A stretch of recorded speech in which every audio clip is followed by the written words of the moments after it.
ఈ ఆలయంలో పూజలందుకుంటున్న పరమశివుణ్ణి త్రియంబకేశ్వరుడు అంటారు.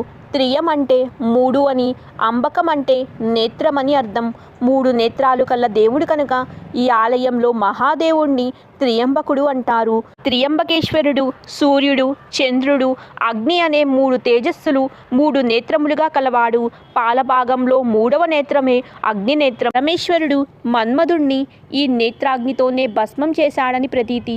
స్వర్గం, ఆకాశం, భూమి అనే 3 స్థానాలను సంరక్షకుడి కనుక ఈ ఈశ్వరుణ్ణి త్రియంబకేశ్వరుడు అని వర్ణిస్తారు. ఈ ఆలయ ప్రధాన గర్భగుడి లోపల ఒకే పానవట్టంపై 3 లింగాకృతులు ఉంటాయి. ఈ 3 లింగాలని త్రిమూర్తులకు ప్రతీకగా భావిస్తారు. పానవట్టం లోపల నుండి జలం ఎప్పుడూ ఊరుతూ ఉంటుంది. ఆ జలం ఎక్కడి నుండి వస్తుంది అనేది ఇప్పటికీ అంతుచిక్కని విషయం. ఈ జలం నిత్యం శివలింగాన్ని అభిషేకిస్తుంది.